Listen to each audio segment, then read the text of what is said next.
You ready to go to a tour, boy? Yeah? You want to go tour the garden today? Say hi. Say hi. Say what's going on. Hey YouTube, what's going on? Alright, in today's video, we're going to be harvesting some pigeon peas. It's going to be a quick video, yeah. I'm just going to show you the amount of peas you could just get from one plant, and it keep producing for a few months, you know, abundance of food. Alright, so let me bring you over to the pigeon pea tree. It grew into a nice sized tree. About maybe sometime it could grow up to 15 feet tall. This one is probably, I'll show you how tall it is. All right, let's go check it out. All right, this pigeon pea is right here by the fence, and it's pretty tall. If you see, I'm gonna show you the papaya tree is maybe about like 20 feet tall, and the top of the pigeon pea is right here. Yeah, so it is so much peas to harvest today. So I'll show you guys how I harvest the peas. And the hardest part of harvesting the peas is shelling out the peas. Not one of my favorite things to do. All right guys, so before we before we start harvesting some pigeon peas, let me just give you a quick rundown on what pigeon peas is. All right, pigeon peas is a perennial legume. It's part of the Fabaceae legume of plants. It's native to like Asia, Africa, and it was actually brought to the Caribbean, which once it brought to the Caribbean, it became like a staple food crop, and it's still a staple food crop in Asia, Africa, and other parts of the world. High in protein, long-term storage, and it could use for livestock, human consumption, fertilizer in the garden. Everything is a multi-purpose plant, and you always hear I talk about stuff I grow serves more than one purpose in the garden. All right, let's go harvest some pigeon peas. All right, so let me just show you something real quick. Get on my gloves, because sometimes there's spiders and stuff hide between the pea, so I do it with gloves. It's much easier with a glove too. So what I do is just bring down the pea right like on the branches, and I just pull it off. And I get a bunch in my hand. Let's see. I get a bunch in my hand at one shot. Okay. I do the same thing right here. Trying to get a good camera view. Yep. And I keep doing that. So I'm picking both you got the greener, you got the greener pea, and you have the drier peas. Yeah, you can see. Let's see. I don't have a video coming out good. Let's see if you could actually see. Okay. Yeah, so this is a green. I'll show you something. All right, guys. I'm wearing a mask because my allergies sometimes get act up when I'm outside. So I'm gonna just put on the mask. When I'm done, I'm gonna take it off back. All right. All right. So let's get some pea. All right. So I pull on these branches. I just pull it right off. See?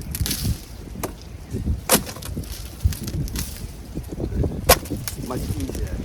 I pull it right off. Easy way to harvest these, and there's a lot, so I got a lot. And what I'm gonna come out here and do, I'm gonna prune these branches too. See?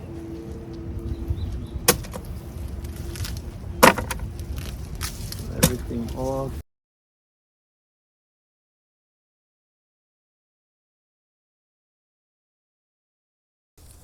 All right, guys. So this is the harvest. A ton of peas. Yep. And let me just show you something real quick. All right, so these are the green pods, and these are the dry pods. So let's see. Let me get that. So these are the dry pods. Let me shell them out. Let me get a few of the dry ones. Yeah, so these are the dry ones. These dry peas could probably store up to 5 years. Yep.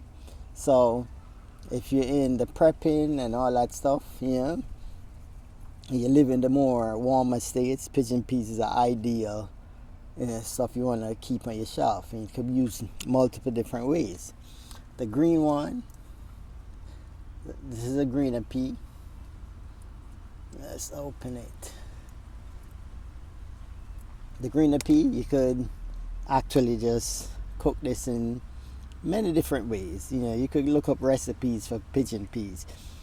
So this could cook right away too. But if you want to have long-term food in a storage, you're gonna leave them, let them get dry like this. Yeah. If you want to use it right away, you're gonna use it just like this. Yep. So this is this is a lot of food, guys. A lot of food.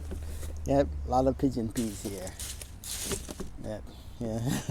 I leave a few. There's a few peas here on the tree. I couldn't get everything today, so I'll come back another day and get some more of here.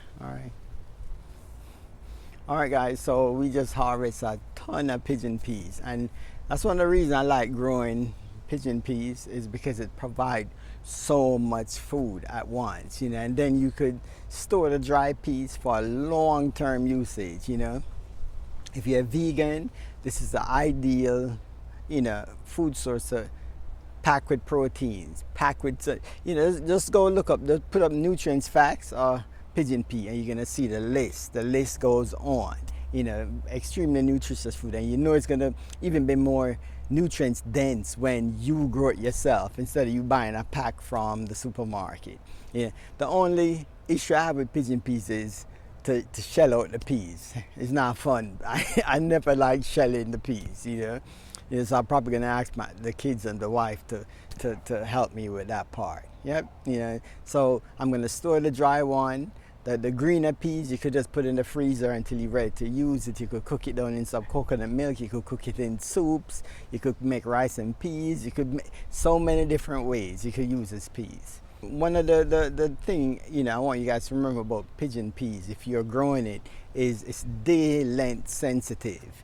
So what day length sensitive is, when the shorter the days are, that's when it start pushing flowers. So, they start blooming like about in January, I think, January, February, before the time switch over. In the north time is the ending part of the year. Even in the Caribbean, you start getting pigeon peas more like the ending, like December, January, because it's day length sensitive. So so I know a lot of times I get emails all the time about people who actually growing the pigeon peas, and I'm like, oh, it's not blooming yet. If you live in maybe like zone 8, you probably need to start the pigeon peas indoor and let it, let it, and grow it in a container, because once it's below 25 degrees. All right, guys, so thank you so much for watching. I'll be blessed with peace, love, happiness, and kindness. I appreciate you guys, watching the videos and commenting. I love the feedback, and I love opinions too. If you could give me as much opinions as you want. I love learning, and I love the opinions, and I love just communicating. I like that networking, aspect of YouTube, like just meeting people and communicating back and forth. All right, so see you in the next video.